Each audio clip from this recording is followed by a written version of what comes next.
Good evening. Thank you, everybody, for joining us this evening for the council meeting of Monday, March the 4th, 2024. Please rise for the playing of the national anthem and a moment of reflection.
Please be seated.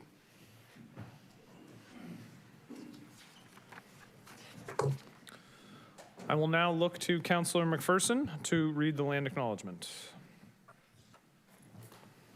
The land on which council meets today is the traditional territory of the Haudenosaunee and Anishbek peoples, many of whom continue to live and work here today.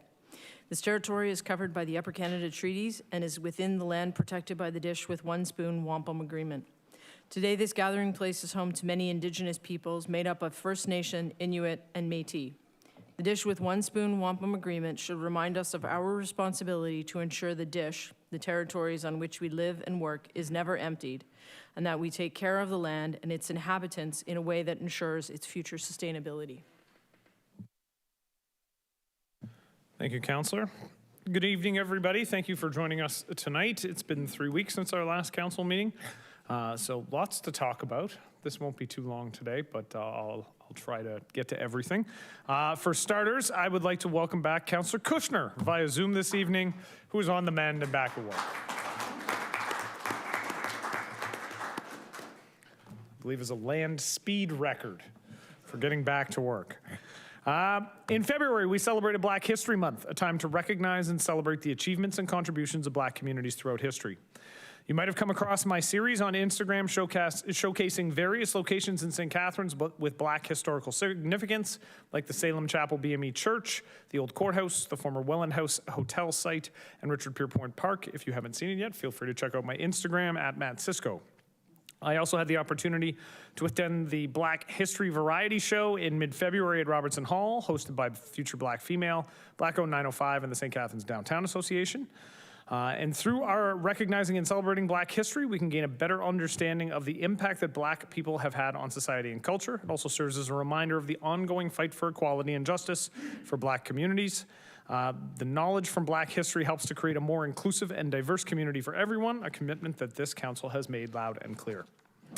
I recently had the productive meeting with the newly appointed president of General Motors, Christian Aquilina, to discuss our strong appreciation for the automotive industry and its significant impact on our local economy. As a member of the Auto Caucus Mayor, I've been working closely with our economic development team at both the provincial and the federal levels to enhance the Canadian economy through advancements and investments in the automotive sector. I had the privilege of making a $500 donation from my SCORE fund to the St. Vincent de Paul Society at St. Patrick's Parish in Meriton. The donation will go towards supporting their food bank, which offers food and vouchers to those in need on a weekly basis. And the organization relies solely on volunteers to carry out their mission, so if you wish to contribute, you can make donations at 31 Chestnut Street East. Canada Basketball, in collaboration with the Canadian Elite Basketball League, or CEBL, welcomed the senior men's national team to St. Catharines on February 23rd to kick off the FIBA Men's AmeriCup 2025 qualifiers. The game against Nicaragua ended in a resounding 96-51 victory for Canada. Kudos to the players and the coaches for their outstanding performance and incredible display of skill and teamwork. And kudos as well to the anthem singers, I believe from Immaculée Conception, who sang the Canadian national anthem in 2 languages and then the Nicaraguan national anthem in a third. It was impressive, and even the Nicaraguan players were high-fiving them as they left the court. So very impressive. Last week, the temporary housing-focused shelter located at 29 Riordan Street in St. Catharines officially opened its doors. Managed by Niagara Region Homelessness Services, the shelter operates around the clock, features 50 rooms, each measuring less than 1,000 square feet, catering to both individuals and couples or adult families. The facility also includes 9 bathrooms, 6 showers, 3 sets of washers and dryers, and a kitchen providing 3 meals daily. There's also a 3,000 square foot communal area adjacent to the kitchen where clients can dine and work towards their objectives, such as securing permanent housing. Outdoor amenities are available along with continuous staff support and tailored programs for people experiencing homelessness in our community. Last week, I had my State of the City address at Club Roma, presented by Verge Insurance Group, and I want to express my gratitude to the staff at the GNCC for their hard work and coordination in organizing the event annually. During my speech, I covered various topics, including housing, governance, infrastructure, and our downtown area. The speech will soon be available on my page on the city website, and a link to the full video is currently available in my bio on all social media. A big thank you to all the sponsors and everyone who attended. Your support is greatly appreciated and truly means the world to me. That afternoon, I, along with a number of other members of council, participated in the Bowl for Kids' Sake event, which is a fundraiser for Big Brothers Big Sisters of Niagara. They play a crucial role in the lives of young children by offering mentorship programs and various other initiatives to support children in achieving their full potential. Together with Mayor Sandra Easton of Lincoln, I issued a challenge to all the municipalities in Niagara for the event, and we were pleased to see the strong turnout. Council put together a team. They outperformed the staff team significantly when it came to bowling scores. It's beside the point, but it's actually not. It was actually the whole point, and council, would the word throttled be appropriate at this point? I'm going to look to you, Mr. CAO. So, Mr. Mayor, I think throttled is a little bit, could be considered appropriate, but I would like to note your speech went a little long, so a few of us were late starting on the staff side, so we didn't get the same amount of reps in for the game. But kudos to you, it was a wonderful speech, so thank you. An interesting thing about me is I can dish it, but I don't take it particularly well. That's going to come up in a performance review at some point. On the 1st of March, the Best Buddies flag was raised at City. Oh, wait a minute. Before I go any further, I want to acknowledge who's on my team. Who bowled with me? Councillor Harris, Councillor Lindell, Councillor McPherson, Councillor Phillips, Councillor Stevens. Councillor Dodge was not there. She wanted to be, but she couldn't be. No, that was the dream team. Yes, I agree. Good. I just wanted to make sure. All right, on the 1st of March, the Best Buddies flag was raised at City Hall to commemorate Best Buddies Month. Thank you to Councillor Stevens for being there with me. Best Buddies is an international volunteer movement that fosters friendships and cultivates leadership skills for individuals with intellectual disabilities. The local club collaborates with Brock University and Community Living St. Catharines to advocate for social inclusion and create opportunities for greater community involvement. I appreciate Councillor Stevens for coming out, and I appreciate all of my friends from Best Buddies for coming out. We had a great time on the front lawn on the 1st. March break is upon us. To the teachers in the room, I'm sure we're all very excited about March break. Monday, March 11th to Friday, March 15th. Plenty of family activities and fun things to do in St. Catharines and Niagara. The St. Catharines Museum and Welland Canal Center has programming going on. You can lace up your skates for family fun with public skating in St. Catharines or jump into the pool at the St. Catharines Kiwanis Aquatic Center. Pre-registration through Active STC is your best bet and highly recommended. There is the Sugar Bush Trek at White Meadows Farms, open Saturdays and Sundays from March 2nd until April 7th, and all week on March break from 10 to 3 p.m. You can take a spring hike and explore the outdoors at Short Hills, Morningstar Mill at DeQ Falls, and Malcolmson Eco Park for singing, chickadees, new tree buds, and other signs of spring, although I'm sure anybody who's gone for a walk has noticed tree buds all over the place. And the Film House has a selection of fantastic screenings during March break featuring both new releases and beloved classics. You can see the Smurfs Party on Tuesday, March the 12th and Saturday, March the 16th, or you can join in the celebration of the 20th anniversary of Harry Potter and the Prisoner of Azkaban on Thursday, March 14th, complete with a special Hogwarts mocktail, or you can enjoy the timeless 90s comedy Wayne's World on Saturday, March the 16th. I will say, whenever I see Councillor Miller, I think of Wayne's World, and I have no idea why that is. That's a compliment, I think it's a compliment. Other upcoming significant dates in March: International Women's Day is coming up on March the 8th, Harriet Tubman Day is on March the 10th, and Ramadan begins on March the 10th as well. At this time, I will open it to my colleagues on council for anything they would like to add. Councillor Lindell. I just want to say that it was an honor representing you at the Chinese Lunar New Year at the Meriton Community Center. Councillor Stevens was there as well. We had a really great time, great entertainment, lots of fun. Also, the Meriton Lions Club on their trivia night were able to raise $5,000 for Start Me Up Niagara. My team, which also consisted of MPP Stevens, Cheese Quiz, came in second by only 1 point, so we had a good showing. Excellent, that's good to hear. I heard the food at the Lunar New Year celebration was also wonderful. It's good to hear. Councillor Stevens. Thank you, Mr. Mayor. Yeah, it's been a busy 3 weeks. So Thursday, February 15th, the Folk Arts had their Folk Arts Award breakfast there at Robinson Hall. I attended there, and they gave out some well-deserved awards to some the people in the community, and so that was a well-attended event. And again, the Chinese New Year, so that was done by the Chinese Cultural Association. Also on Thursday, February 22nd, RAIN opened up their exhibit hall at 104 St. Paul Street, and their first exhibit was Black Women in Leadership, and it was a very well-attended night there as well, and a very nice location there on St. Paul Street where they are now. So that's Rodman Arts Institute. I can't remember what the RAIN is exactly. Of Niagara, right, sorry. And then Friday, February 23rd, I was invited to the Niagara African Caribbean Cultural Association at the museum, and I got asked to sit on a panel, and it was very good. Most of it came back around to housing and that, so our federal MPs were there, so they took most of the questions, but we did discuss the fact about our $25+ million from the federal government to help with affordable housing as well, which was nice. And one more, and I'm sure Councillor Williamson was probably there. Laura Secord had their musical, first one since before COVID. It was 9 to 5, the musical, and they had an alumni reception before and after. I was there on the Saturday night, and then they had it for 2 weeks in a row. And Saturday, along with Councillor Ratzclaff, the coldest night of the year was at the Market Square, so that was busy. And tomorrow at Dunlop Drive, Older Adult Center, there's an information fair for 50+ active living through the city. So hope to see everybody there. Thank you, Councillor Stevens. Councillor Williamson. Thank you, Mr. Mayor. Yesterday, yourself, Councillor Garcia, and I know Chair Bradley were at the Garden City Kiwanis wrap-up and championship tournament, and trophies were given out. And some of the volunteers, including our friend Terry, was given him the prestigious Bill Irwin Award, which is terrific. And I know there's all other winter sports, CYO, girls hockey, and et cetera, and a lot of coaches and volunteers have put in a lot of time through some cold, semi-cold winter months to make it happen for the kids. So this council, I know, extends our appreciation to all those people who do that heavy lifting week after week. 100%. Thank you for that.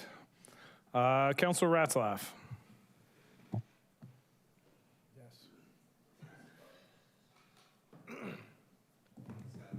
I'm so Oh, Councillor Phillips. Okay. No, I think that the mics have been switched because Councillor Ratzlaff's name was the one that popped up. So I wonder if we'll switch him back. That's okay for now, but maybe later it might not be all right. That's fair. Thank you, Mr. Mayor. I was able to represent you at Brock University recently for the screening, to celebrate Black History Month, for the screening of a documentary of the life of Dr. Jean Augustine. Dr. Augustine was present at the showing. She was the first Black MP ever to be elected to our government in Ottawa. And she was very gracious, and it was well attended. It was a great showing. Also, I represented you the next night at a concert presented by the Peninsula Orchestra. It was a fundraiser for Out of the Cold, and they raised $1,400 through that, which would go towards helping fund the orchestra as well as Out of the Cold. And yesterday we hosted a gentleman named David Parsons from the Ontario Arts Council at the Niagara Symphony Beethoven concert, and it was extremely well attended. There was probably over 500 people in attendance, which is great, and it was a good show, so it's been busy. Excellent. Thank you, Councillor Phillips. I will say, as I listen to spreading it out to councillors and councillors talk about the things they've represented me at, I always think that I managed to miss out on the stuff that actually sounds like fun because I'm at a regional council meeting or something else. So I enjoy hearing about it because it does sound like you're having a better time some nights than I am. And we appreciate that. Yes, 100%. We'd rather be there than where you are. I will also, something that slipped my mind, but I should point out, I did have the opportunity to attend the Niagara Health Foundation Gala. I guess it was 2 weekends ago now, and they raised over $600,000. So a phenomenal night for the Niagara Health Foundation, and I will give very small kudos to our colleague, Councillor Harris, who does work for the foundation as well. So he has a small part. One other thing I did forget, if you could switch it back. Rexy, can we just throw on Councillor Phillips' mic for 1 second? Councillor Ratzlaff's mic? Yeah, so we're going to flip those over in a sec. Okay, now we're good. Thank you. This is confusing. Excuse me, Niagara Grape and Wine Festival just were presented with 3 awards at a recent convention. They received an award for the Ice Wine Gala, and we have one couple from Mississauga who volunteers at everything that the Niagara Ice Wine does. And they were given a provincial award for Volunteer of the Year award. And they come from Mississauga to, as I said, everything that we do. And extremely, extremely nice people. And we look forward to them volunteering for a long time. So congratulations to them also. Yes, congratulations indeed. All right, Councillor Dodge, you are up next. Thank you, Mr. Mayor. So mine are upcoming events. Next Tuesday, March the 12th, at Grantham Lions Club on 732 Niagara Street, there will be an open house held for the reconstruction of Parnell Road, and I think that it's important to anyone that wants to have a voice and wants to be heard about that they come out, and that's from 5 to 7 p.m., again at the Grantham Lions Club, and that's at 732 Niagara Street. So next Tuesday, March 12th. And then again at the Lions Club this Friday, they're having a trivia night, and the doors open at 7 for people that would like to attend that. And then I have the pleasure of sharing some information from Branch 24, the Legion, and they have a fish fry on the 8th of March, the 15th, and the 22nd, and that's from 5 to 7 p.m. 2-piece dinner is $16, 1 piece is $12, and you can have it baked or fried. And then on March 22nd, they're having a fish fry and a ham roll, and the tickets are at the bar are $5 for 25 draws, so that'll be a lot of fun. And that's at 25 George Street. And then they also have coming up, which is probably going to be a lot of fun, they have a St. Paddy's Day dinner, and that will be held on Saturday, March 16th. They're having corned beef and cabbage dinner. It's at 6, and then they have live music from 7 to 10. Tickets are $20, and you can pick them up now at the bar. And the cutoff date for that is March the 13th, so that'll probably be a lot of fun, for sure, knowing the gentlemen and the ladies that are members down there at Branch 24. And then on Good Friday, they have a fish fry on the 29th of March. Doors open at the Legion at 3 p.m., and it goes from 4 to 7 p.m. Thank you. Those are all my information. Excellent. Thank you, Councillor Dodge. Councillor Garcia. Thank you, Mr. Mayor. Since Councillor Lindell mentioned the trivia and marathon, I would be remiss not to mention that Councillor Williamson and I attended the Port Dalhousie Conservancy trivia on February 16th at the Armenian Community Center, and it was very well attended, very successful. And we did relatively well.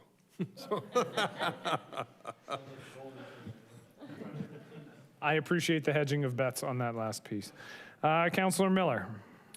Yeah, I would be remiss. Councillor Williamson mentioned CYO hockey, so I thought I would point out also St. Catharines Rebels basketball just finished up their regular season.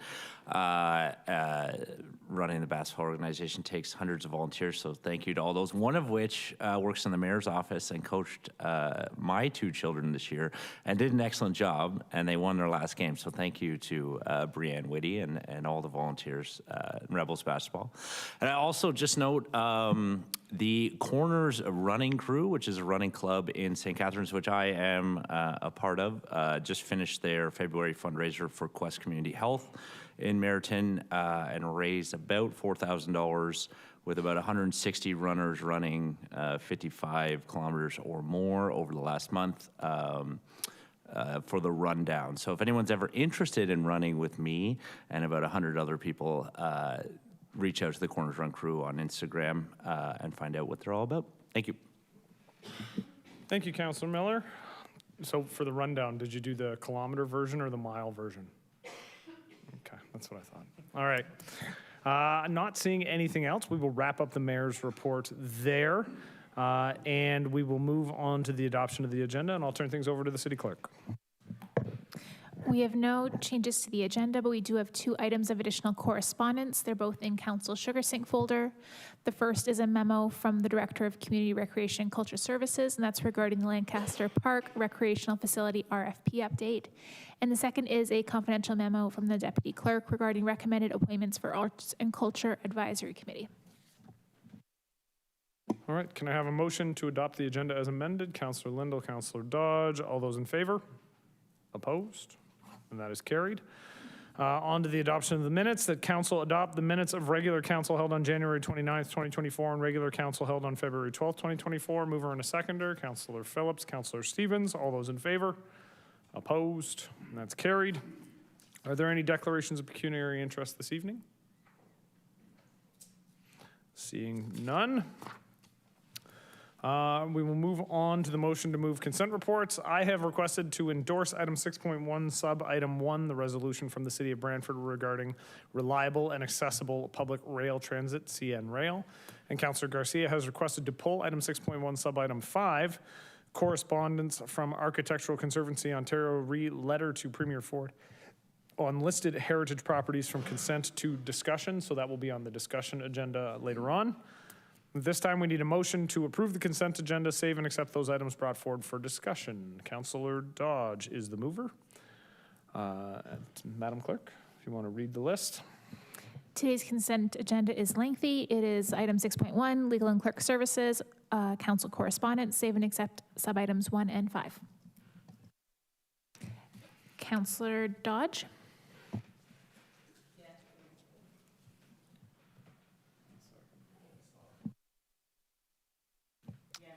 I was too quick. I apologize. Yes. So that's a yes from Councillor Dodge. Councillor Garcia? Yes. Councillor Harris? Yes. Councillor Kushner? Yes. Councillor Lindell? Yes. Councillor McPherson? Yes. Councillor Miller? Yes. Councillor Phillips? Yes. Councillor Ratzlaff? Yes. Councillor Stevens? Yes. Councillor Townsend? Yes. Councillor Williamson? Yes, and included a number in the consent is an item from Dr. John Walker. He's here in the audience. I just want to recognize that he's here. If you don't mind, Mr. Mayor, and let him know that we'll read this and take his advice. Thank you. Yes. Yes. Thank you. And Mayor Cisco? It was extraordinarily unorthodox, but a welcome, welcome interruption anyways. Yes. And that's carried. Wonderful. We move on to public meetings and 7.1 financial management services. Amendment to the 2024-2026 schedule of rates and fees, an addition of new fee. Notice of consideration of the amendment to the 2024 to 2026 schedule of rates and fees and addition of new fee has been published in accordance with the city's notice bylaw. The public meeting will proceed as follows. Members of the public wishing to delegate were advised to register by 9 a.m. today. No one requested to speak. So I will ask if anybody wishes to speak at the appropriate time. After we've heard from the speakers, the public meeting will be closed, and then council will be able to ask staff questions and will consider the report recommendations. So the public meeting is now open. Does anyone in attendance wish to speak? All right, seeing none. Can I have a motion to close the public meeting? Councillor Harris, Councillor Garcia. So the motion that council close the public meeting respecting amendment to the 2024-2026 schedule of rates and fees and addition of new fee. All those in favor? Opposed? That's carried. The meeting is now closed. At this time, let me finish with this. Persons wishing to receive notice of council's decision should submit a written request to the office of the city clerk. So at this time, can I first have a mover and a seconder to put this motion on the floor? Councillor Phillips, Councillor McPherson. All right. Now, I know that there is a request from Councillor Dodge to refer the portion of this related to lifeguards and the fees related to lifeguards back to staff for alternate options with respect to how to pay for the program. Is it best at this time to make a motion to refer just that portion? I would deal with the motion to refer first. That way, if it's not passed, you can deal with the vote. Okay. So there is a motion to refer that is non-debatable from Councillor Dodge asking for options, alternative options to the funding mechanism for the lifeguard program as presented in the report, okay? By April, which I believe Mr. Christie has indicated is possible. Yes, so we will have that report back in April, okay? Is everybody on council clear about what we are referring? You are able to speak to the balance of the report. It is just the section related to the lifeguard program that we are referring, okay? All those in favor of the referral? Opposed? Aye. That is carried unanimously. So at this time, I have a mover and a seconder. It was Councillor Phillips and Councillor McPherson. At this time, councillors can ask questions of staff if they have any questions related to the balance of this report. If you have questions related to the lifeguard section at this time, I would ask that you hold those questions and send them via email to Mr. Christie, as he will be dealing with the update report. Any questions, comments, concerns, queries? Seeing none. The motion that we have on the screen, I'm going to look to the clerk for clarity. Yeah, we're just going to update the motion just so that it's clear that it is just the short-term rental license fee that is being approved at this time. So that's what's on the screen now. Okay. So are we good? You feel comfortable? Wonderful. So the appropriate motion is on the screen. There have been no questions. Is there any debate on the motion? Seeing none, I will look to the clerk to call the roll on the amended motion. Councillor Phillips. Yes. Councillor McPherson. Yes. Councillor Townsend. Yes. Councillor Kushner. Yes. Councillor Dodge. Yes. Councillor Ratzlaff. Yes. Councillor Williamson. Yes. Councillor Stevens. Yes? Councillor Miller. Yes. Councillor Garcia. Yes? Councillor Lindell. Yes. Councillor Harris. Yes. And Mayor Cisco. Yes. And that's carried. All right. There are no presentations this evening, so we move right into 9.1. Nope, 9.1 has been removed from the agenda. 9.2, Municipal Works Operations, Interim Rennie Island Maintenance Report. Can I have a mover and a seconder to put this on the floor? Councillor Harris, Councillor Lindell. So on the screen, the council received the report as an interim report regarding Rennie Island maintenance for information. Questions or comments? I have Councillor Townsend. Thank you, Chair. My question is in regards to the Grantham Rail Trail portion of this on the agenda. My question is, I guess, to staff. I'm wondering if they could just comment on how they go about finding a community group or an organization to partner with on this.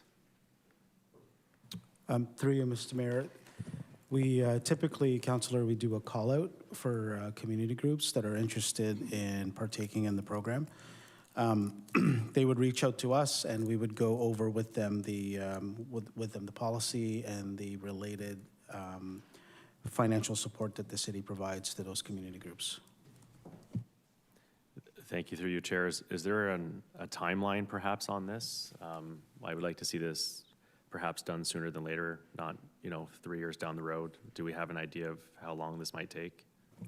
Through you, Mr. Mayor, the call out has actually just been released. So at any given time, even if it's not within, the springtime, if a group were to approach us, we would be happy to work with them either in that current year or the following season, whenever the growing season is. So we don't really prescribe a timeline, per se, but it would require a community group to present themselves to us. Thank you for that. I'm going to ask if this portion, if we can receive a follow-up, perhaps by early fall for September, to see where the city is at on this. I'm just wondering if I could include this in the motion of this report to request that staff do report back with an update to council within, we'll say, September of 2024, just to understand where we're at and maybe next steps, what we have to do to encourage other groups to get involved. Because I think this trail is a very important piece, I think, now in the city, especially in St. George's Ward, and we want to make sure that it's maintained and looked after appropriately. So looking to the mover and seconder, that's friendly? Okay. So the additional piece will be added there, requesting that report. Councillor Williamson. Thank you, Mayor. So to see the clear cutting that happened on Rennie was a little bit disappointing, but unfortunately it was necessary because of the invasive species, particularly thistle, that had taken over the pollinator garden. That some of us, I forget how many years ago, were there when there was the city brought in plants, and I believe the Niagara Peninsula Conservation Authority brought in plants.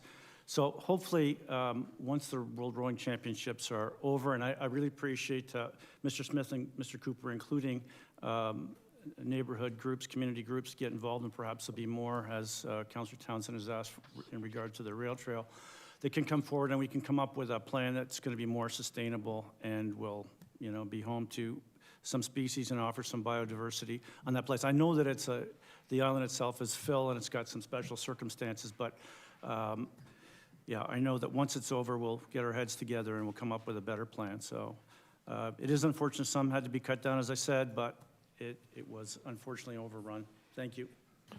Thank you, Councillor Williamson. Councillor Stevens. Thank you, Mr. Mayor, to staff. I'm just wondering, I understand how the pollinator gardens work in certain areas, but on the rail trail, it's a narrow and it's long. Like, what is the plan for that? Is there going to be like no grass anywhere? It's all pollinator off the trail, like people walking. It's not quite the same as a large park area. We were walking there. People walking dogs and ticks and different things. I don't understand.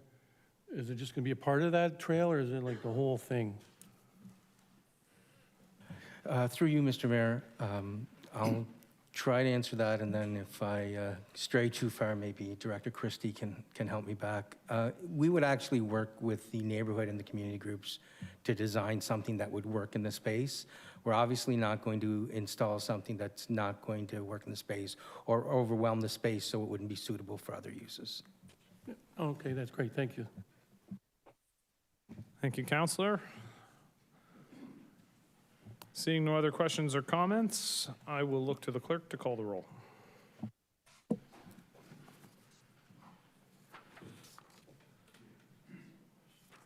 Councillor Harris. Yes. Councillor Lindell. Yes. Councillor McPherson. Yes. Councillor Miller. Yes. Councillor Ratzlaff. Yes. Councillor Stevens. Yes.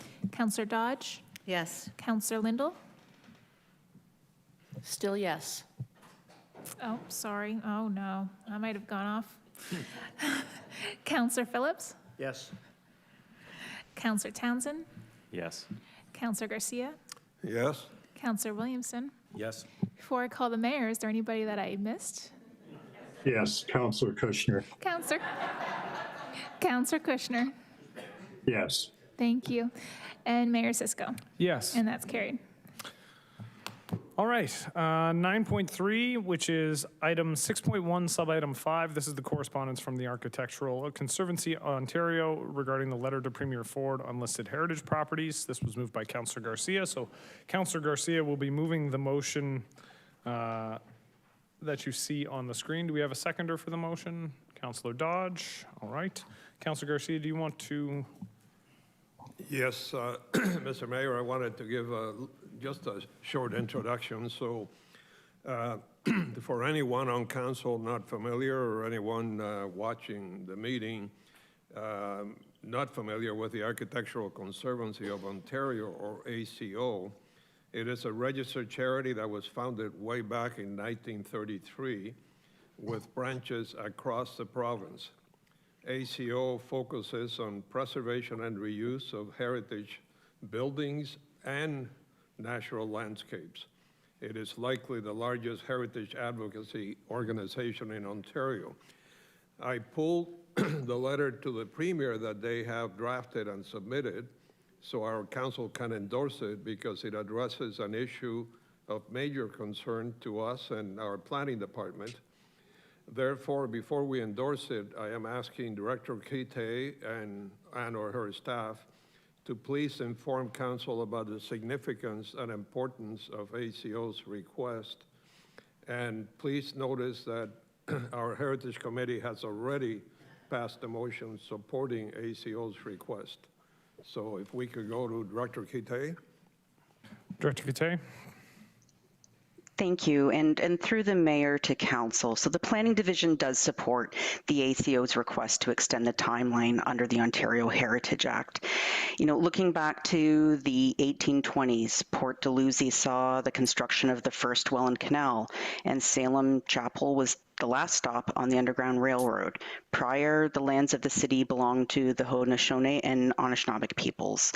St. Catharines has a rich history worth conserving.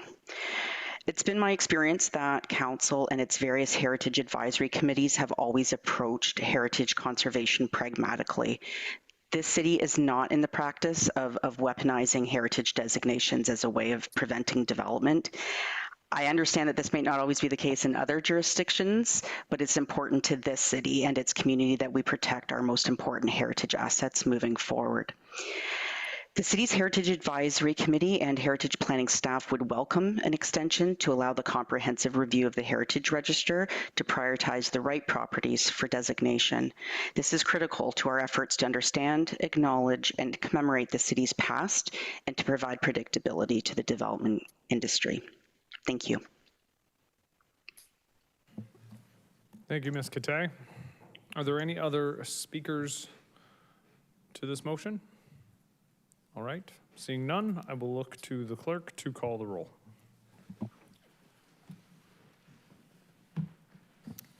Councillor Garcia, Yes.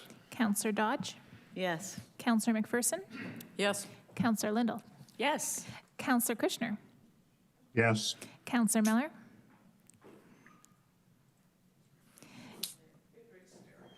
sorry, I apologize. I'm really on the recorded votes today. Yes. Councillor Phillips, Yes. Councillor Ratzlaff, Yes. Councillor Stevens, Yes. Councillor Townsend, Yes. Councillor Williamson, Yes. Councillor Harris, Yes. and Mayor Sisko. Yes. And that's carried. All right, so we move on to motions. And item 10.1, which is the reconstruction of Regional Road 87 in Port Dalhousie, Main Street, Lock Street, and Lakeport Road. Prior to discussing the motion, council will hear delegations from Michael Welsh, Mike Burgess, Salvatore Baio, and Marty Mako. At this time, I will call Michael Welsh to present.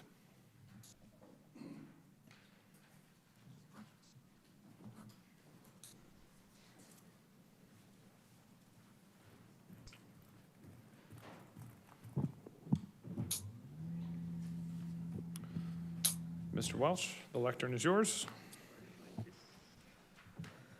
Thank you very much to the mayor, to the city council, and to city staff here this evening. My name is Michael Welsh. I live on Rolls Avenue in St. Catharines. Just before I get started, I just want to wish Councillor Kushner a speedy recovery. Councillor Kushner has served this community very well the last few years, so let's hope he has a speedy recovery, and I know he's watching on Zoom tonight. I'm in full support of the motion put forward by Councillors Garcia and Williamson tonight in the fullest. The first duty, I believe, of city councilors is to ensure public safety. The motion that Councillor Garcia has tonight, I think, does that. The regional plan, I think, for and the regional road diversions for cars, buses, and trucks, et cetera, would have a negative effect by the diversion they're expecting to do.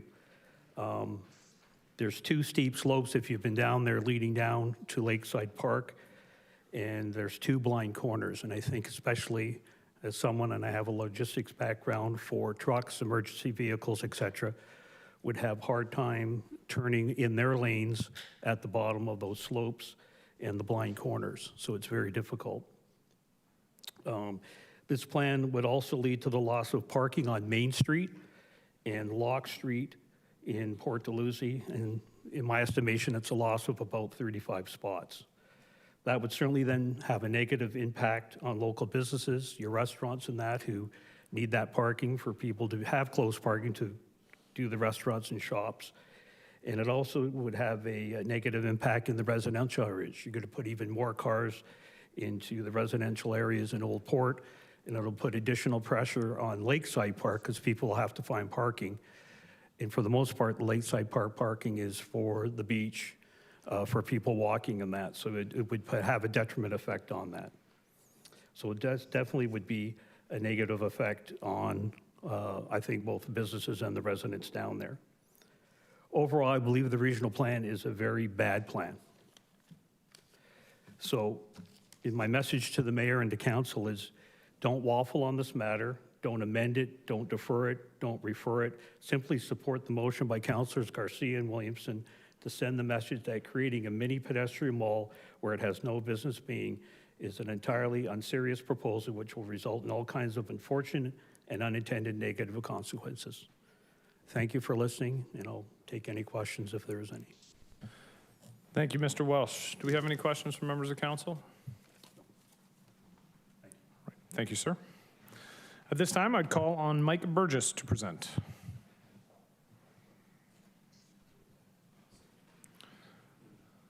Mr. Burgess, the lectern is yours. Thank you, Mr. Mayor. Thank you, Council. My name is Mike Burgess. I am the owner-operator of the Twisted Pig at 1 Locke Street, so we are right on the corner that this involves. We're coming up on our 4th summer in Port Dalhousie. And the two biggest issues we have in the summer and sometimes in the winter are traffic flow and parking. This plan would be detrimental to both. Our corner where they're trying to cut off, Port Dalhousie is one artery in, one artery out. We got Main Street coming from the one side, Lakeport coming from the other. Currently, Lakeport goes down to the beach and comes back up around, where Locke Street acts as kind of a release valve for traffic, where through traffic that's not going to the beach, that wants to get to the other side of Port Dalhousie can go through. This plan would eliminate that entire block, forcing all of the traffic from Main Street and all of the traffic from Lakeport to do a two-way down to the beach, which, as was mentioned before, is already full of blind corners. It's already dangerous and it's already backed up. I'll be on the patio in the summer, day in, day out, and the one-way traffic that's heading down to the beach is already backed up all the way up the bridge. So you're going to have the same thing happen on Main Street, and it will bleed into, Dalhousie Avenue, Bayview, and it's just going to congest the whole thing. 35 parking spots is massive to lose. In the summer, we employ alone 65, 70 people, let alone guests.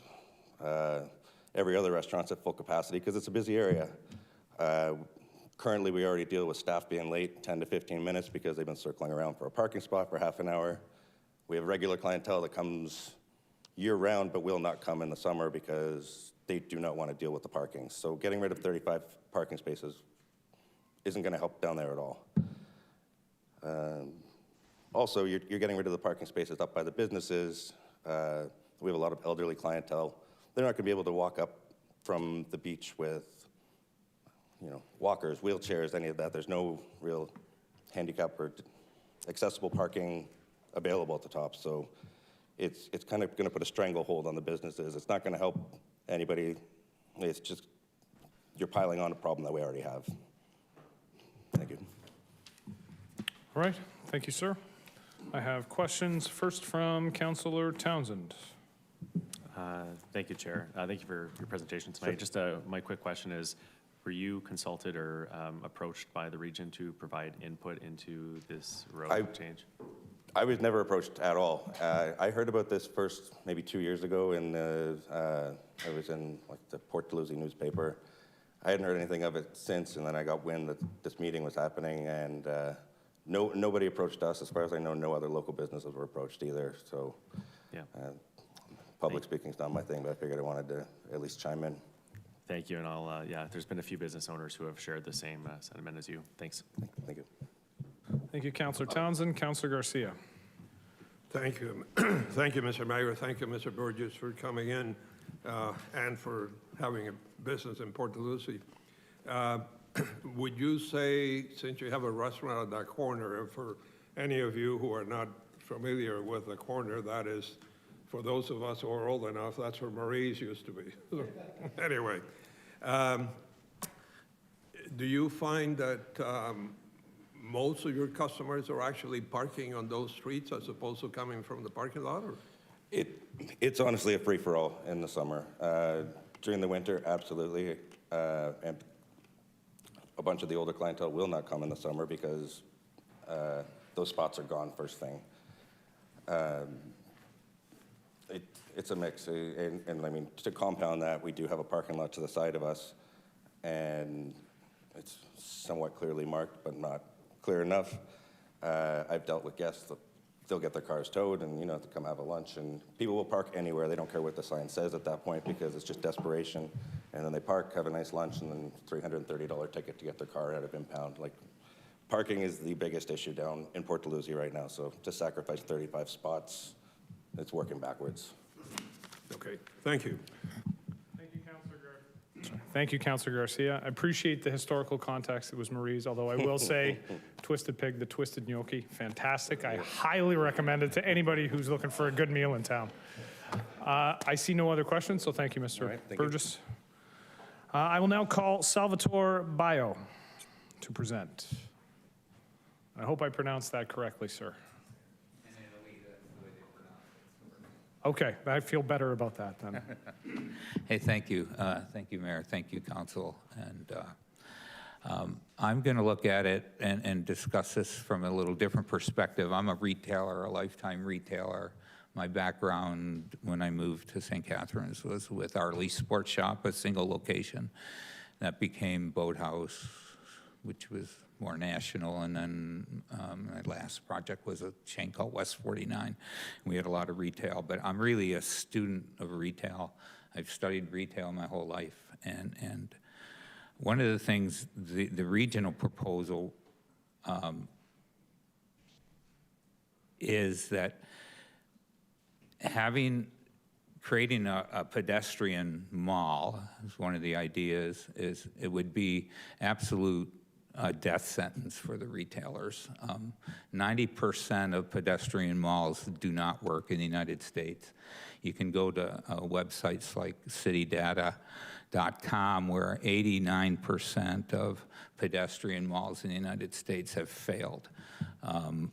Other studies show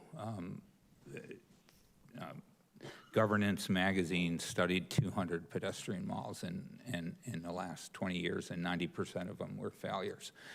And I think what happens is, psychologically too, it's great from June till September, but from October back to April, those places are lonely and they're dangerous. Psychologically, people don't want to park down in the lower parking lot and then walk through aisles of retail that won't be inhabited late in the fall and winter for sure. And losing 35 parking spots, it's so critical. I mean, just as Port Dalhousie is starting, there's 3 or 4 great restaurants now, and the mix of people, the discussions. I live in Port Dalhousie, I live on Dalhousie Avenue, and so many of my neighbors are Torontonians that have moved into the area and just think the whole region has got so much potential. And I think to send it back to the region for them to study how they keep the parking. And there's creative ways with parallel parking, not parallel parking, but diagonal parking that you could increase parking. And I think from those months when a retailer really needs to survive from October until back until May and June again, I think it's really important that at least we go back and restudy and see how we could keep that parking, because losing the parking will definitely kill any kind of pedestrian mall, that's for sure. And people just won't come to it. So, and especially, I think you want to grow the community and the revenue of the community from curiosity. Well, people who are curious are not going to make an attempt to park and then have to walk up a thing to, I talked about the second level parking of the 37-story proposal, and that would have been just absolutely a death knell to every retailer that went there. So I think it's a great idea to send it back to the region and have them, think creatively, and I think you can improve the quaintness. I think you can improve the accessibility. I think you can improve the interest and the curiosity of people from all over the region to come down to Port Dalhousie. So I'm definitely think we should send it back to the region. That's it. Any questions? All right, thank you, Mr. Bio. We will look to Councilor Garcia.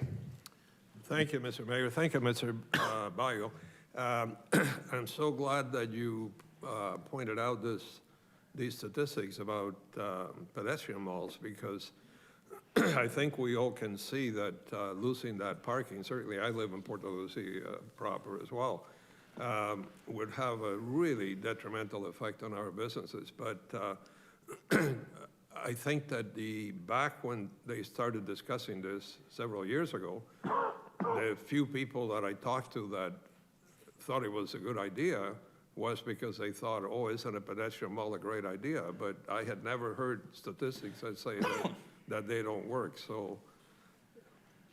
They have to be close to a university or something. There has to be cross traffic. There has to be a lot of residential around it. We'll have more residential, but it's not going to be enough, I think, to support that. Yeah, and the other point you made about walking up the hill, certainly my demographic, but we have an older demographic in the city, and a lot of people who are older are not either able or willing to walk up that hill, as you said, so it's a good point. Thank you very much for coming. Yeah, thank you. Thank you, Councilor Garcia. Actually, we do have one more, Councilor Williamson. Thank you, Mr. Mayor. Through you to Mr. Bale. Mr. Bale, some people might have missed the name of the retail chain that you founded. Could you mention it again, perhaps? West 49. Thank you. Yeah. This only would be a 70-meter long pedestrian mall. Could you speak to the scale and the size, whether that would make it in any? To me, the smaller scale might even make it less likely to succeed. I don't know what your thoughts would be. Well, yeah, I think the quaintness is exactly what it is right now. I think that street going up Block Street, the ability to parallel park, to walk around and explore Port Dalhousie, and I think if we keep the momentum going, I think it can grow. But I also think, with just so much risk taken on by the city and the region, with all those blind corners and people on bicycles and children and with their families, I just think it's so dangerous to have two-way traffic going around. And we see frustration in Port Dalhousie all the time. If there's backup on Main Street, Dalhousie Avenue becomes a highway. I mean, if the city wants to make some money, put a radar check on Dalhousie Avenue every once in a while and make a fortune that day. But, and that's what's going to happen. And the angrier the drivers, the more dangerous they'll become, I think. Thank you. Thank you, Councillor, and thank you, Mr. Bile, for your Thank you. presentation today. At this time, I'll now call Marty Mako to present.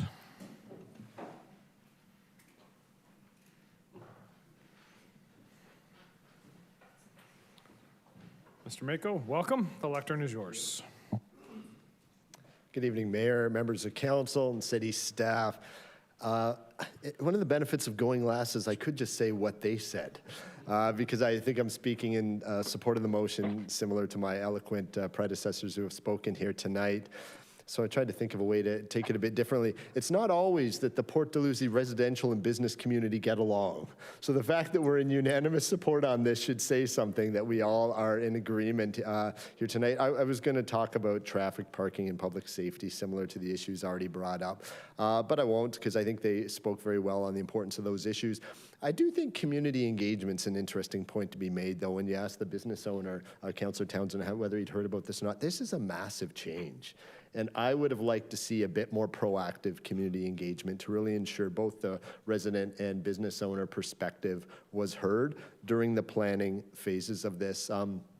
Just drawing a bit of a comparison, I know the city took on a similar initiative with James Street and the Civic Square planning efforts, and there was quite a lot of community engagement there, and I know that's ongoing, just started in the fall, but it's so important to engage your community before making this type of transformational change to ensure you've heard all perspectives, both pro and con, because I will say I'm definitely supportive of making Port Dalhousie a more walkable, bikeable, active living community.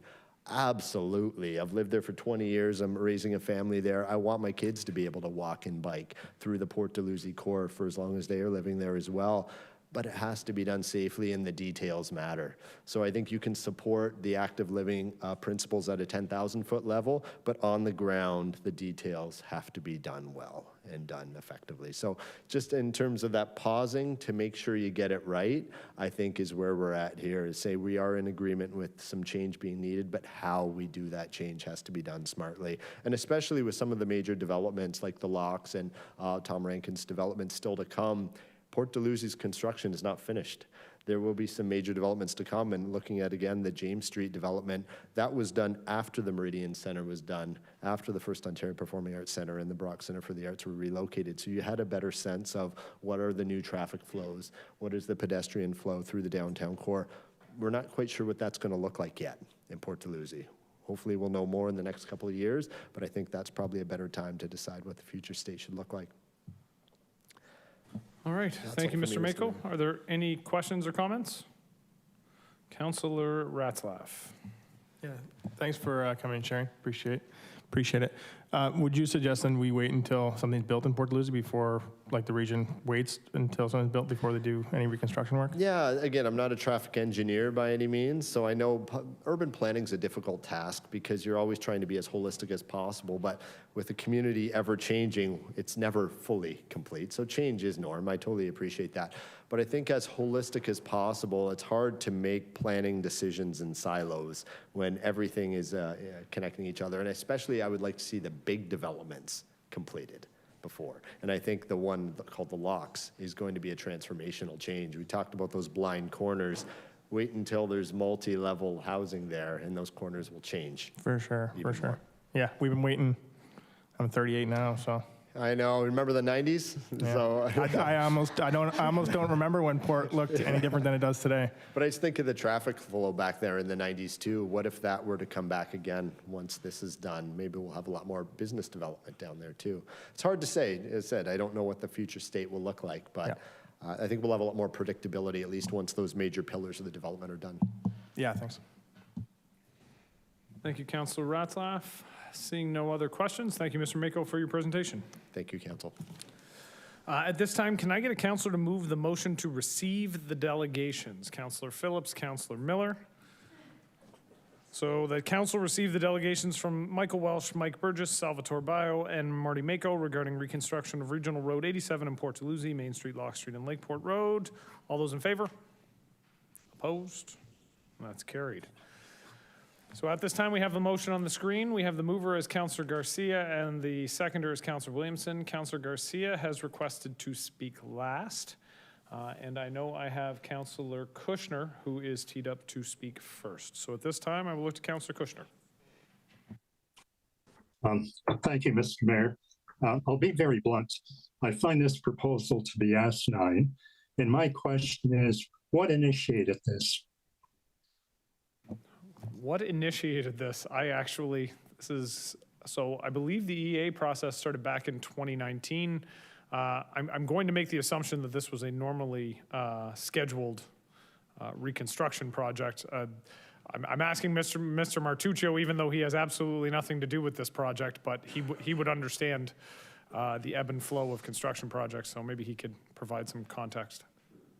Yes, through you, Mr. Mayor. To my knowledge, this project was initiated because of infrastructure improvements that are required by the region along that regional road.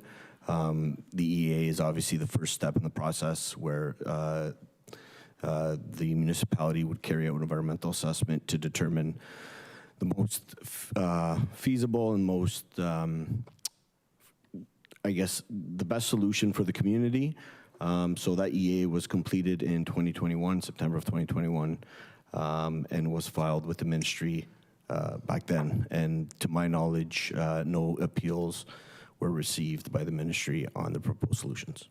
And before we continue, Councillor Kushner, I do just want to take this opportunity to make sure everybody is aware, both council and folks at home, folks in the gallery, that this is not a city project. And so this was entirely undertaken by the region. The city was involved in providing some comment, I'm correct on that, but beyond providing some comment to the regional engineering team, the city has not been involved in this project. Is that correct, Mr. Martuccio? To you, Mr. Mayor, yes, the city of St. Catharines is a stakeholder, just like any other stakeholder on this project. This is a regional project. Excellent, thank you. I just want to make sure that was clear. Councillor Kushner, you still have the floor. Yes, thank you. Mr. Bio spoke about the evidence on these pedestrian malls and how they're not as successful as we originally thought they would be. And my experience in London, Ontario in the 1960s was with respect to East Dundas, where the business community petitioned for a pedestrian mall. The city went ahead, built a pedestrian mall, and then several months later, that same community petitioned the city to reinstate the original street. And they covered the cost of that, I think was about $50,000. So there's clear evidence in Canada that they're not as successful as they originally thought they would be. And then in St. Catharines in 1996, we had the region propose the twinning of Geneva Street. And our council took exception to that because we found it to be one of the most attractive arterial roads in the city with a canopy of trees, which would have to come down for the twinning. So our city council took a strong position that the region not twin Geneva Street, and the region ended up listening to us. And our argument at the time was that neighborhood preservation should be stronger than expansion of streets. And here we have something quite similar, where we have a business community that's had some difficulties, of course, but with the new developments, they should be thriving in a year or two. And so once again, we have to trade off commercial preservation with street expansion. And to me, this is very similar to what happened on Geneva Street. And we should send a strong message to the city, having heard our residents this evening, that we are very, very opposed to what the region is proposing. Thank you. Thank you, Councillor Kushner. Councillor Phillips. Thank you, Mr. Mayor. As one of our presenters mentioned, safety has to be first and foremost in our mind. I don't know who at the region put this together, but thinking about what traffic in that parking lot is like on a Sunday or a Saturday afternoon in June, July, or August, when people are circulating around that parking lot, trying to find a parking spot. Then you're going to have two-way traffic going up and down, people trying to turn in, turn out. You're going to have buses trying to make a 90-degree turn twice, so they're going to have to slow down. It's going to create traffic chaos, and all the while you're going to have people walking, trying to get across this two-way street to get up the hill to get to a business. It doesn't make sense to me at all. It was briefly mentioned that the Rankin condo project is going to be starting soon, we hope. Just imagine if we went ahead and we had that two-way traffic, and then all of a sudden you're going to have many, many large construction vehicles trying to access that site. It just doesn't make sense. I'd like to ask our fire chief what concerns he might have as far if this ever went through the way it's projected now, as to if he has any concerns about accessing Port Dalhousie as it stands with this. As the senior leadership team plays musical chairs in the back, I'll call on the fire chief. Through you, Mr. Mayor, to the councillor. Port Dalhousie's access in the summertime is challenging at best with the current situation, the way things are set up. I think if they start to alter it and put in some of the traffic calming measures that we've discussed with the region through Main Street, but also what we're talking about with the parking lot, would really prohibit our access there even more than what it is now. So the challenges we would be facing, of course, would be extended times of response in an emergency. Thank you.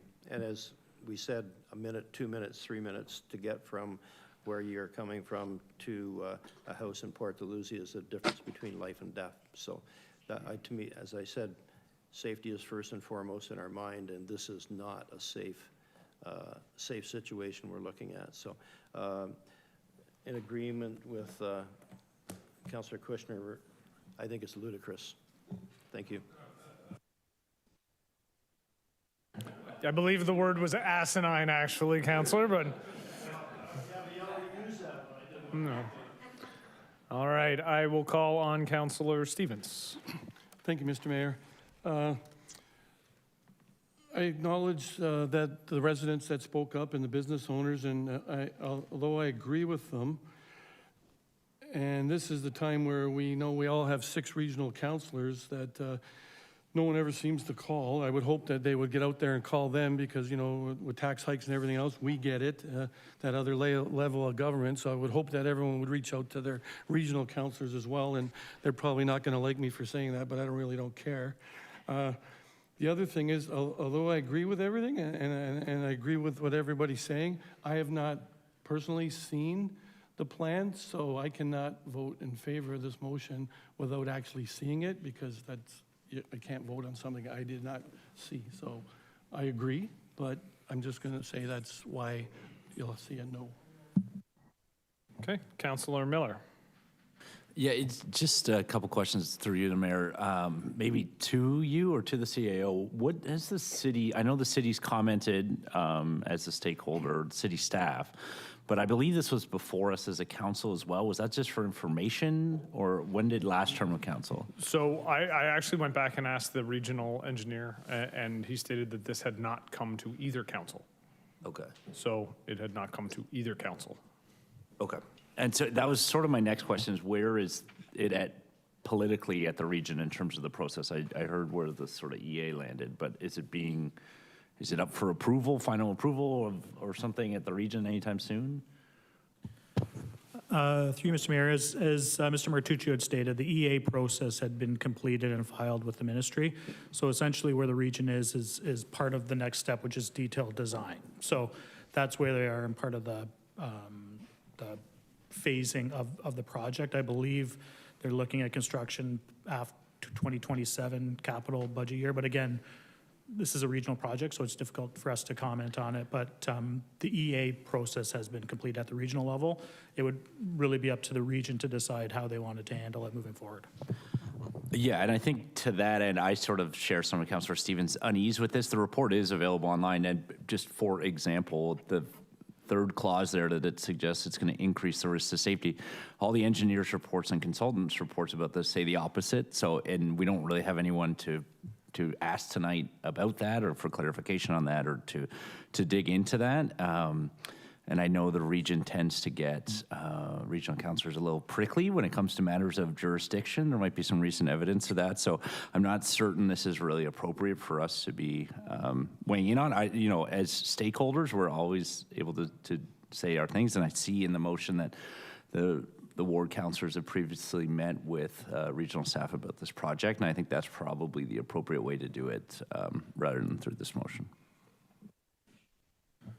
Thank you, Councillor Miller. Councillor Williamson. Thank you, Mr. Mayor. So to those who criticize the timing, it should be recognized that since this report came out, we've had a municipal election and change in a number of the personnel involved, including at the regional level and the city level.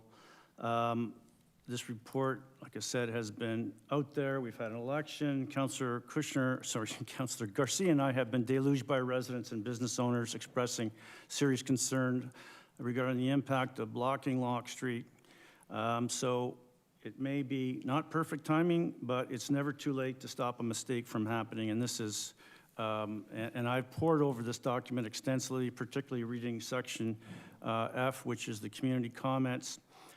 And just to be concise, I've put something together. The objectives of the Regional Road 87 study, and I quote, were to address traffic safety and operational deficiencies due to ongoing and planned development, provide intersection improvements, improve active transportation connectivity, including cyclist and pedestrian facilities, and improve streetscaping and landscaping while maintaining or improving Heritage District requirements, end quote.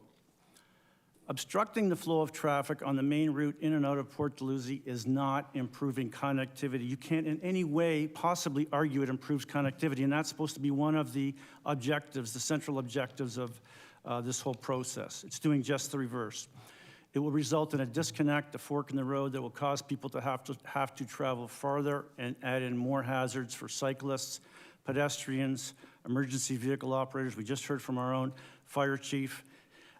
And from drivers alike. Human nature and common sense tell us loud and clear to follow the shortest path to get where we want to go.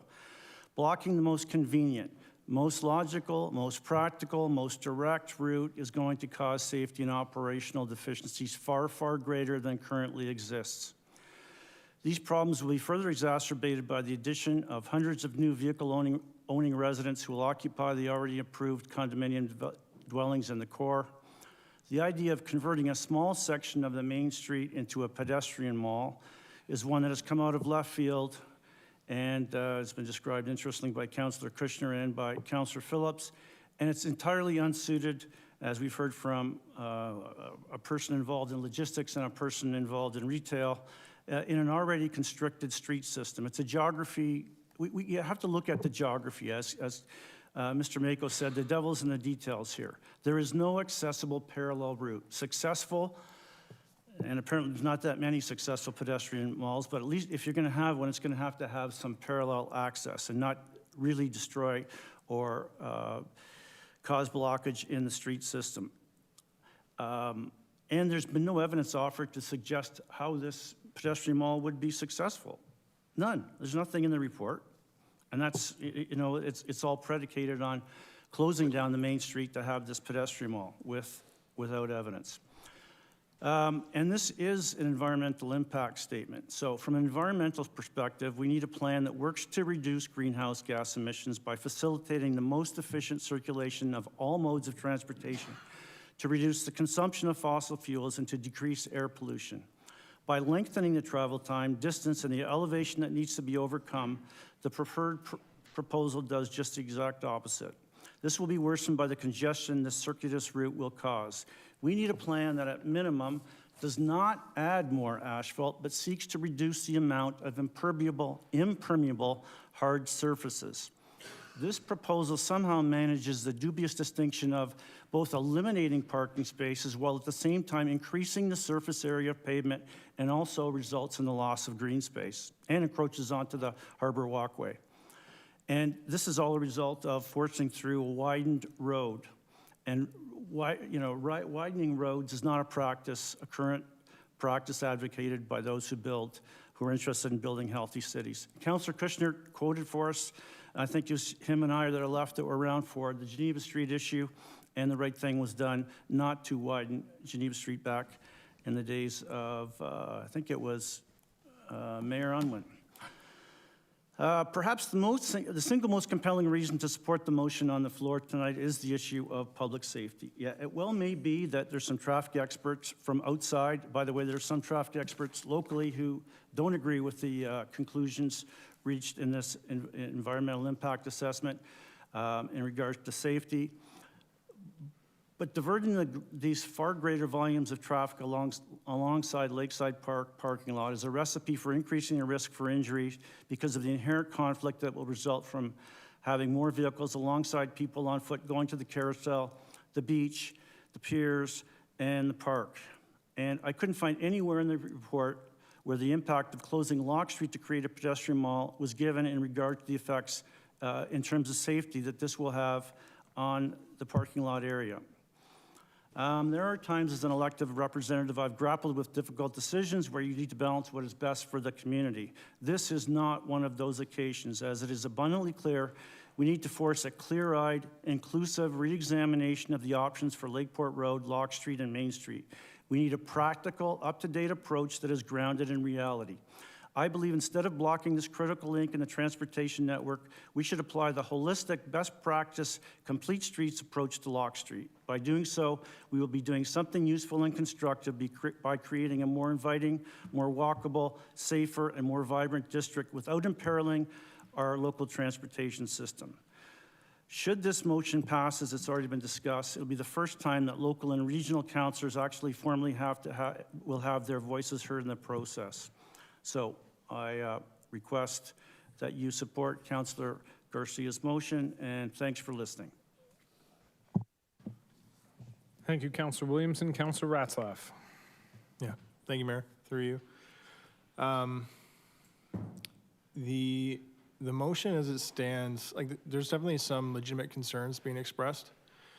The struggle with Port, obviously, as people have shared, is that there's not a ton of real estate, and there's a lot of people that want to go and visit the wonderful businesses down there. And the beach, you can fit a lot more people in an area than you can cars. And I think that's part of the idea. I don't know if it's a pedestrian mall. I haven't seen the details of what's actually being planned there. I mean, from what I've read online, it talks about the city having the ability to program Locke Street, and that street not being shut down every 365 days of the year. But again, I don't really know because we don't have a staff report from our staff talking about what they would recommend, what's actually happening there. You know, if the city is given the responsibility to program Locke Street, I assume that it wouldn't be closed all the time, that there'd be two-way traffic that's allowed to go through that street. And, but again, like, it's really hard for me to vote on something like this when I don't have any of those details or any of those reports or any of those studies in front of me. But what I do have in front of me is a motion, and, you know, it definitely is addressing some concerns that are legitimate. But it's pretty heavy-handed. So, like, if you look at, you know, the first therefore statement talks about redeveloping a new reconstruction plan, but a reconstruction plan that will not result in any loss of current on-street parking. And I mean, you know, if we're going to lose, I'm okay sacrificing how many parking spots are you okay sacrificing in the interest of public safety? You know, like, if it means that Port Dalhousie will be more family friendly, yeah, I mean, I would sacrifice a parking spot, right? Like, I just find that to be pretty heavy-handed, especially considering the fact that we don't actually fully have a full and clear picture of what we're dealing with in Port, other than the obvious challenges, which is that there's not a lot of real estate, but there's a lot of people that want to go there, and so we want to find a way to bring as many, to accommodate the new residents that are going to be there and accommodate all the new visitors and residents from St. Catharines and Niagara that want to go and visit the beach because it's affordable. You don't have to fly to Cancun. You can just drive to Port Dalhousie and visit a wonderful beach. So yeah, I mean, as it stands, this is too heavy-handed for me to support, and this is something that I think should be dealt with at the region, as it's their road, it's their project, and they've done the work, they've spent the money.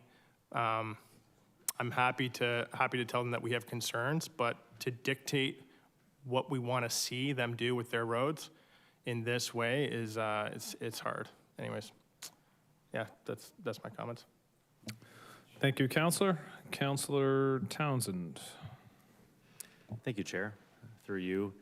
I've had a number of, over the last, I'd say, year and a half since this project started, a number of business owners and even residents in Port Dalhousie call and, or even when I've seen them out, ask me, why this is happening in Port Dalhousie. And I haven't actually had any business owner be in support of this regional change. My question through you, Mr. Mayor, is traditionally when you make a decision, there's always a best practice, but it doesn't seem like the region really went above and beyond to consult the businesses, the public, and I mean, not city council, not city staff, and from what I'm hearing tonight is not even regional council.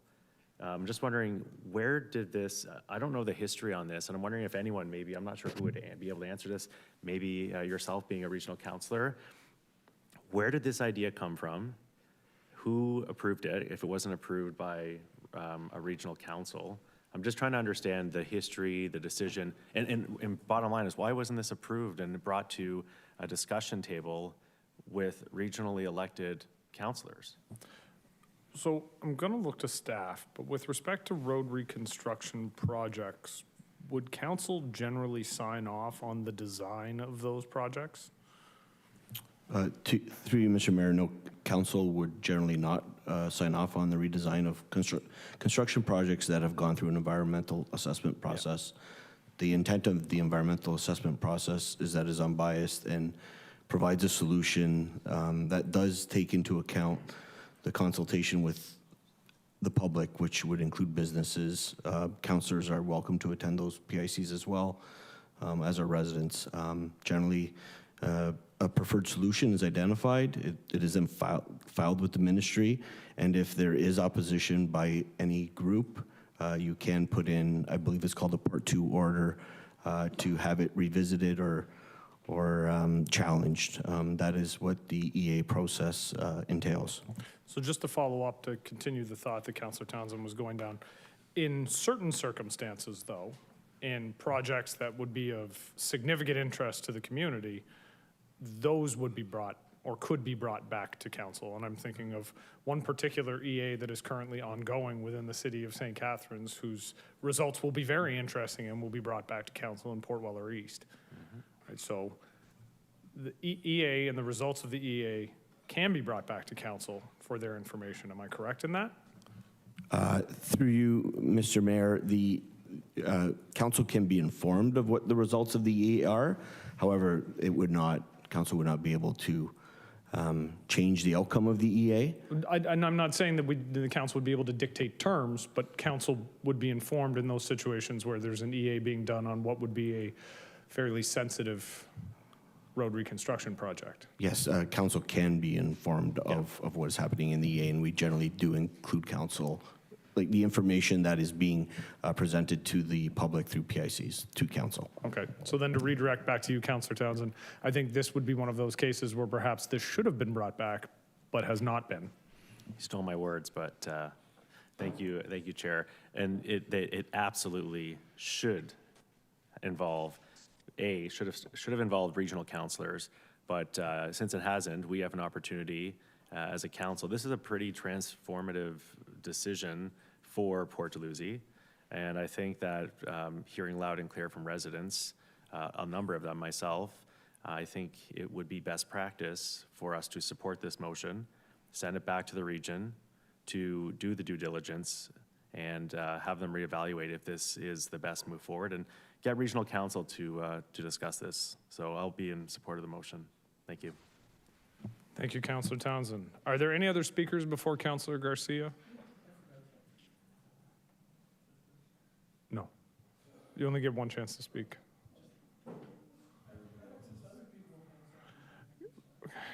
Counselor. Hold for a second. Counselor Dodge, have you spoken yet? Okay, so Counselor Garcia, can I ask you to turn off your mic for just a moment there? Counselor Dodge?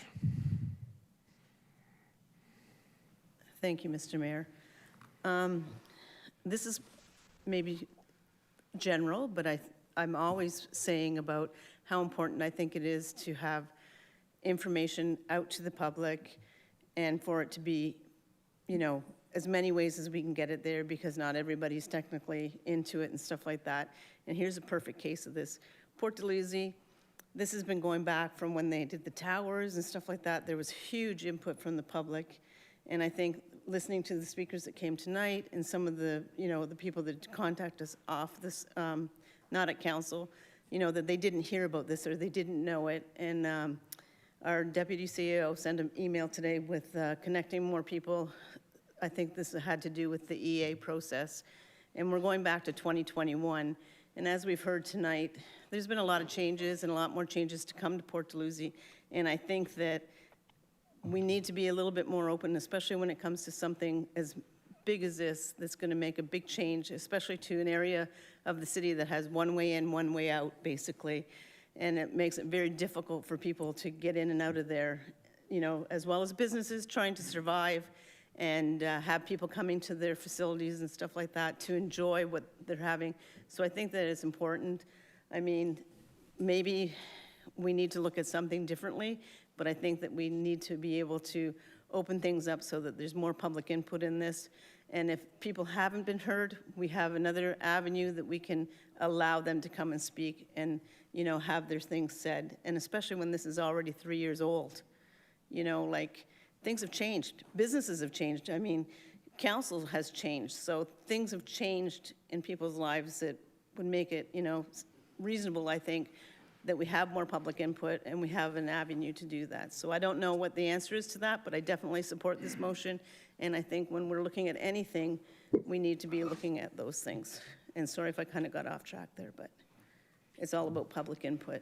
It's 100%, which is why you made the comments earlier this evening about the Parnell PIC that's coming up next week, and we appreciate that public service announcement. Now, councilors, section K4 of the procedural bylaw says that members may speak only once, but because I'm an exceptionally nice human being. I just have a point of order. A point of order? Yeah, I don't know what your live skills are like. That is not point of order, but we'll take a swing. Point of order, Councilor Miller. Is it ever appropriate to split a motion? Councilor, as my friend Chair Jim Bradley says, it is always appropriate to split a motion. Then I split the first one off, the first therefore from the other two. Okay. Thanks. So we will vote on I'm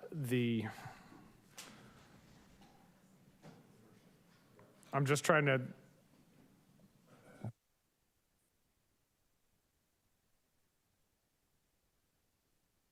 So we will vote on that first clause first and then the balance of the motion after that. All right, as I was saying, Councilor Stevens, I'm an exceptionally nice person, so I'm going to let you speak a second time if you press your button. And then I'm going to Councilor Garcia because he gets to close the comments. Thank you, Mr. Mayor.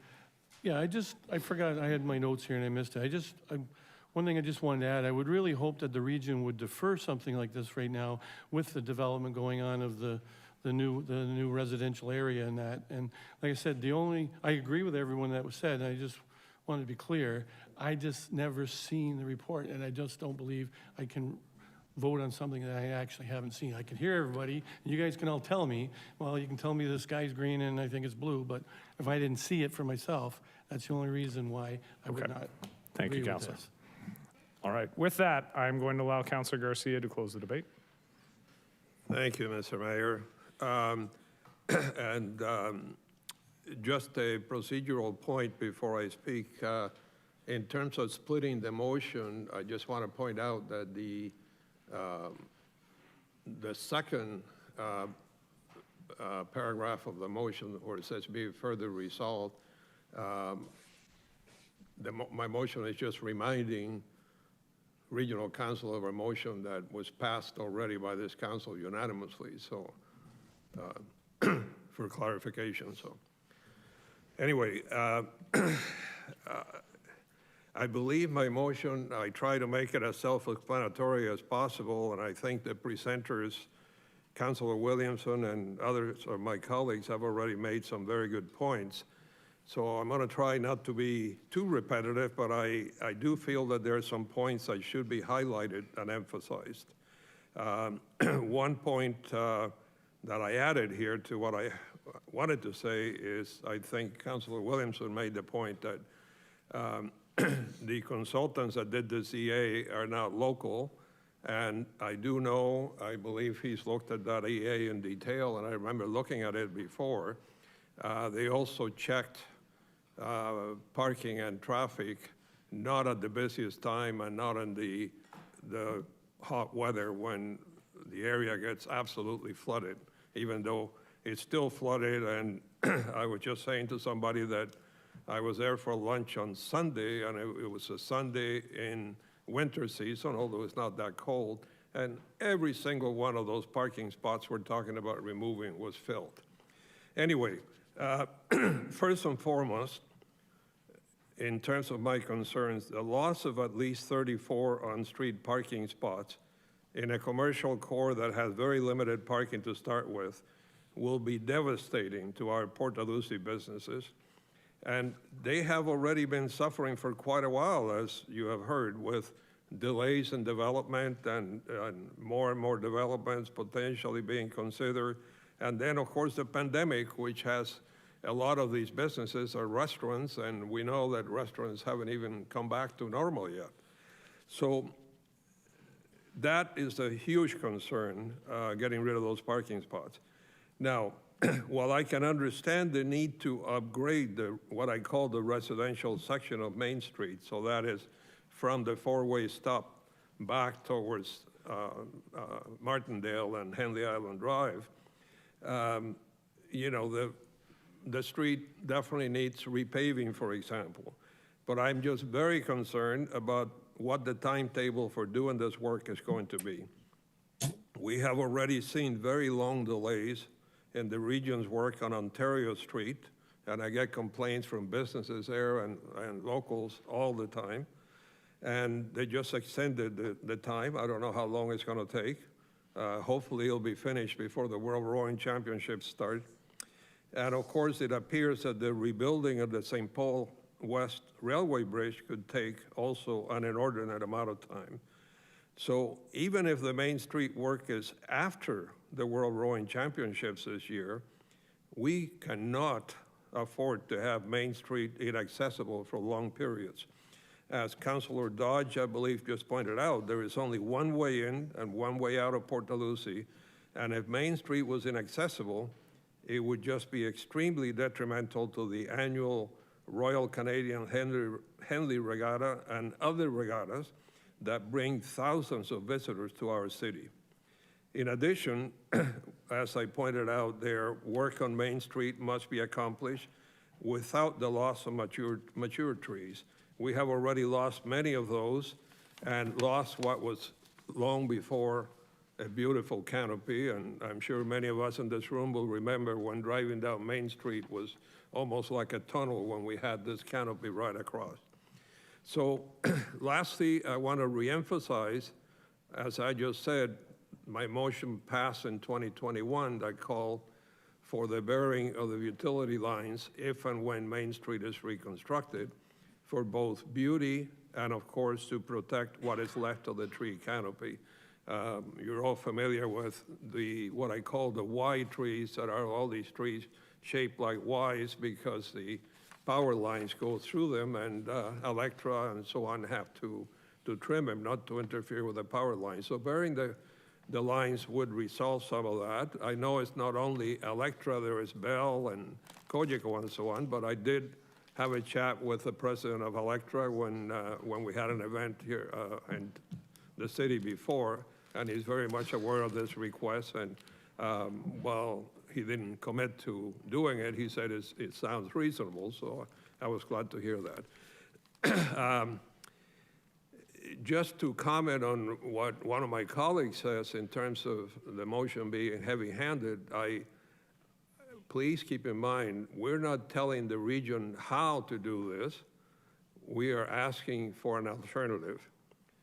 Being heavy-handed would be blocking the main street in our downtown or our commercial core. What we're asking is for the region to develop a new plan that addresses these key issues we have identified. Once we have an acceptable plan, it can be presented to our council and eventually be approved by both councils, as neither council, I repeat, has approved the current proposal. We need to protect Port Dalhousie and our businesses, so I encourage my colleagues to support this motion unanimously. Thank you. Thank you, Councillor Garcia. There is a request to split the motion, so we will deal with the first therefore clause in a moment. I will just speak very briefly and simply say, I heard a comment earlier. One of the councillors mentioned the region's roads. This is their road. And I will strenuously object. No, this is St. Catharines Road. It happens to be controlled by the region. And not to belabor the point, I know my colleagues around the horseshoe have heard me say this a number of times recently, most recently at the State of the City.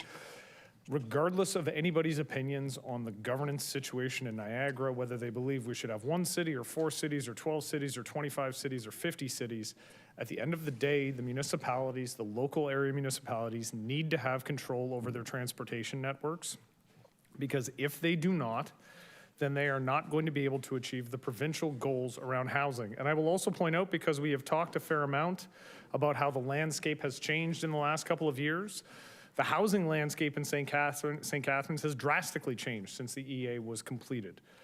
We have signed a housing pledge. The province has brought down legislation asking for 3 units per lot. We have moved a motion at this council asking for 4 plexes per lot.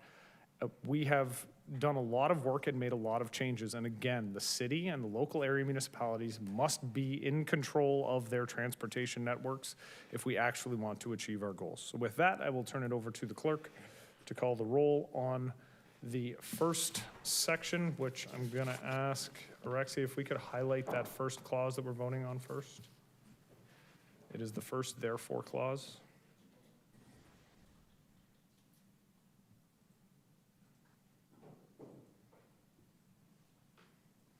That's the one.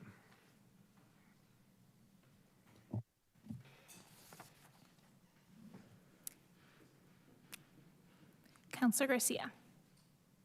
Yes. Councillor Williamson. Yes. Councillor Lindell. Yes. Councillor Ratzlaff. No. Councillor Harris. Yes. Councillor Miller. No. Councillor Dodge. Yes. Councillor Kushner. Yes. Councillor McPherson. No. Councillor Phillips. Yes. Councillor Townsend. That's me, yes. Councillor Stevens. No. And Mayor Cisco. Yes. And that's carried. All right, and on the balance of the motion? Councillor Garcia. Yes. Councillor Williamson. Yes. Councillor Stevens. No. Councillor Lindell. Yes. Councillor Phillips. Yes. Councillor Townsend. Yes. Councillor Ratzlaff. Yes. Councillor Miller. Yes. Councillor McPherson. Yes. Councillor Kushner. Yes. Councillor Harris. Yes. Councillor Dodge. Yes. And Mayor Cisco. Yes. And that's carried. All right, we move on to number 11, call for notice of motions. Are there any notices of motion? Seeing none. Report requests? Seeing none. Committee and task force minutes. The council receive and file the minutes of the advisory committees of council as presented. Mover and a seconder. Councillor Stevens, Councillor McPherson, all those in favor? Opposed? Wait, let's try that again. All those in favor of the committee and task force minutes? In favor? I need to see votes. Wonderful. Opposed? That's carried. And 13.2, resolution from the LGBTQ2+ Advisory Committee meeting of January 30th, 2024. This is referring to the name change. Can I have a mover and a seconder? Councillor McPherson, Councillor Miller. Are there any questions with respect to the motion on the screen, moved by Councilors McPherson and Miller. All right, seeing none, I will look to the clerk to call the roll. Councillor McPherson? Yes. Councillor Miller? Yes. Councillor Phillips? Yes. Councillor Ratzlaff? Yes. Councillor Stevens? Yes. Councillor Townsend? Yes. Councillor Williamson? Yes. Councillor Lindell? Yes. Councillor Kushner? Yes. Councillor Harris?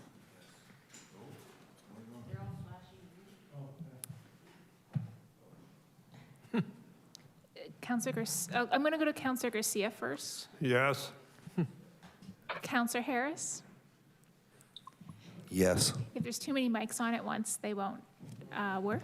Councillor Dodge? Yes. And Mayor Cisco? Yes. And that's carried. I think it was my mic that was on. There is no closed session. There is no motion arising from the closed session, so we've got to get through the bylaw. Councillor Harris. Sit. That the bylaws listed on the council agenda as A to D, save and except C, be read a first time, considered and passed, and that they be signed and executed by the mayor and the clerk. Mover and a seconder, Councillor Miller, Councillor McPherson. All those in favor? Opposed? That is carried. And then an additional bylaw, that the following additional bylaw be read a first time, considered and passed. A bylaw to amend bylaw 2023-137 entitled A Bylaw to Impose Certain Rates and Fees Charged by the Corporation of the City of St. Catharines with respect to certain administrative matters. One reading with respect to short-term rental license appeal fee considered by Council March 4th, 2024. Mover and a seconder, Councillor Stevens, Councillor Townsend. All those in favor? Opposed? That's carried. And adjournment. There being no further business. Mover and a seconder, Councillor Harris, Councillor Dodge. In favor? Opposed?